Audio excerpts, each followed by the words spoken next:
Graça e paz vos sejam acrescentados todos os dias de vossa vida. E nesse final de semana, onde nós comemoramos na igreja cristã, logo depois do Pentecostes, que comemoramos semana passada, o domingo da Santíssima Trindade. Os textos de hoje, eles falam sobre isso. Nós acabamos de acompanhar esse texto de Isaías, que é um texto interessante. Isaías, de repente, tem uma visão onde ele está no céu. E ele fica apavorado porque ele vê Deus. E ele vê serafins, que são anjos bem diferentes dos que nós conhecemos das figuras. A gente vê os anjos sempre com duas asas. E ele diz que ele viu os serafins que tinham 6. Com 2 eles cobriam o rosto. Por quê? Para não ver a santidade de Deus. Com 2 eles cobriam os pés, sinal de humildade diante de Deus. E com 2 voavam. E eles cantavam ao redor de Deus, dizendo: Santo, Santo, Santo é o Senhor dos exércitos. Vejam bem, 3 vezes santo. E no singular, santo, ele não diz santos. Santo, Santo, Santo é o Senhor. Ou seja, um Deus só. Mas 3 vezes santo, porque ele é Pai, Filho e Espírito Santo. E aí Isaías se apavora e diz assim: ai de mim, eu vi Deus, vou morrer, porque eu sou pecador. Eu sou um homem que tem lábios impuros, eu vivo num povo cheio de pecado. E a Bíblia diz que ninguém pode ver Deus. Ele sabia disso. Ele disse: agora eu vou morrer. E aí um dos serafins pega uma brasa que estava no altar queimando, uma tenaz, aquela parte de ferro que se mexe o carvão, traz e põe na boca dele. Quando põe na boca de Isaías, ele diz assim: agora o teu pecado foi tirado. Agora tu está limpo, agora tu pode ver Deus.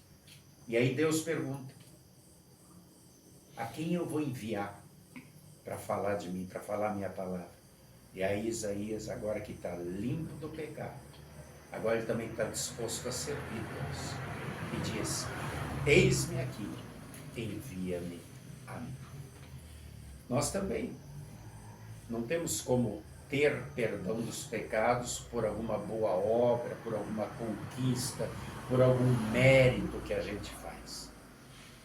É preciso que o perdão venha de fora, assim como Isaías precisou que aquela brasa viva de Deus tocasse e perdoasse ele.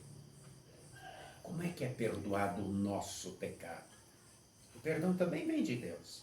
E aí nós vamos para o texto que acabamos de ouvir, de João capítulo 3, 1 a 17.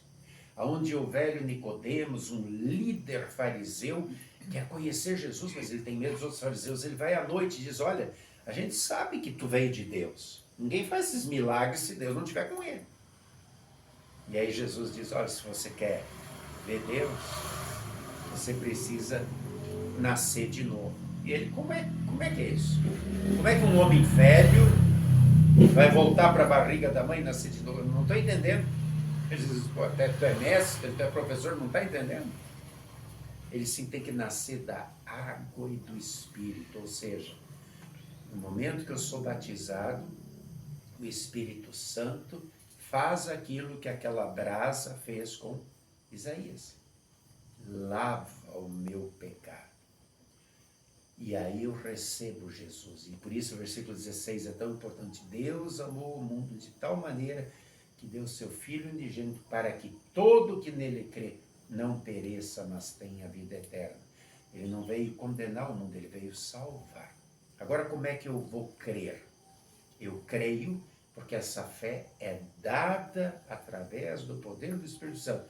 No momento do batismo, ela é toda vez edificada, toda vez construída, toda vez se torna uma fé mais atuante quando eu escuto, quando eu leio, quando eu estudo a palavra de Deus, porque ali o Espírito Santo está atuando no meu coração.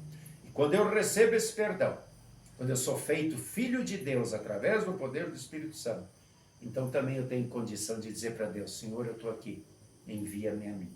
Eu também quero falar. Eu também quero testemunhar. E veja o que Jesus aqui está falando. É o Espírito Santo quem faz isso. Novamente a Trindade, através da palavra, eu conheço Deus Pai, e através do Espírito Santo eu sou convertido. Então é muito importante a gente sempre de novo reafirmar essa doutrina da Trindade. Santo, Santo, Santo. Por quê? Porque existem muitos deuses. A pessoa faz uma estátua ao seu Deus, a pessoa faz... Lutero dizia, aquilo que tu consagra a tua vida, aquilo se torna teu Deus.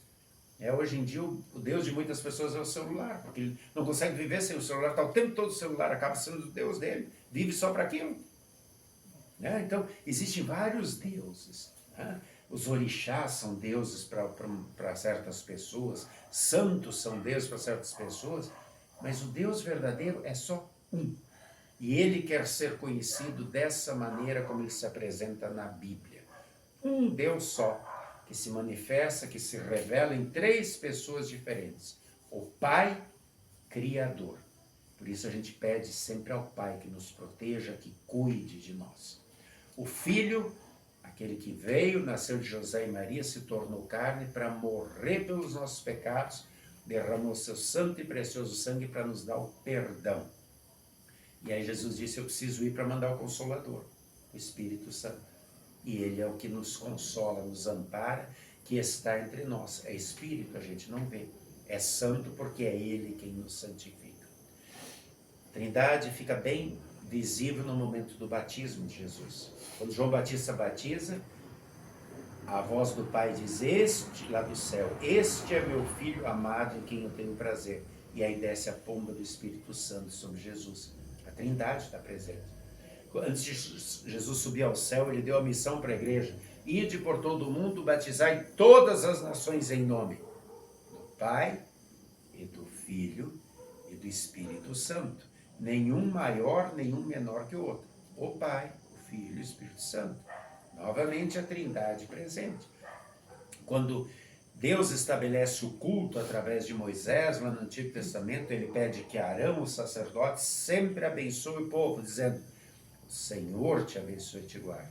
O Senhor faça resplandecer o seu rosto sobre ti. O Senhor te dê a paz. 3 vezes o Senhor.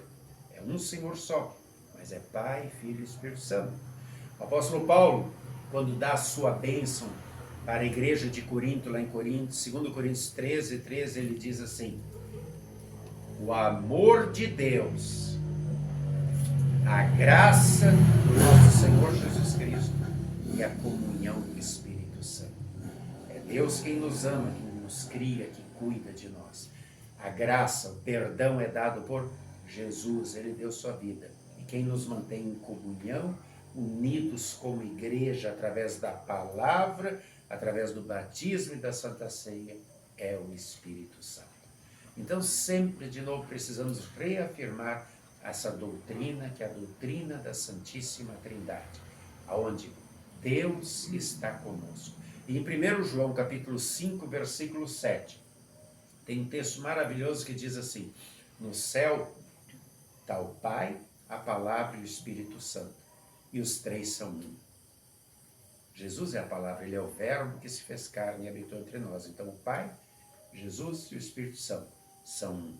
E aí continua dizendo assim, e na terra, quem continua levando a igreja adiante? É a água, o sangue e o Espírito. Água, batismo. Sangue, Santa Ceia. Jesus, quando deu o vinho, disse, isto é o meu sangue derramado por vós para a remissão dos pecados. E quem atua na água e na Santa Ceia, fortalecendo a nossa fé, é o Espírito Santo. Por isso, essa é a tarefa da igreja. Continuar falando, continuar testemunhando. E só podemos fazer isso porque já fomos convertidos. A brasa viva já nos tocou, ou seja, o Espírito Santo nos deu a fé através do batismo, nos fortalece essa fé toda vez que lemos, ouvimos e estudamos a palavra de Deus. Por isso é tão importante ler a Bíblia todos os dias. E agora, como nossa tarefa de casa, nós também queremos dizer aquilo que Isaías disse. Eis-me aqui, Senhor, envia-me a mim.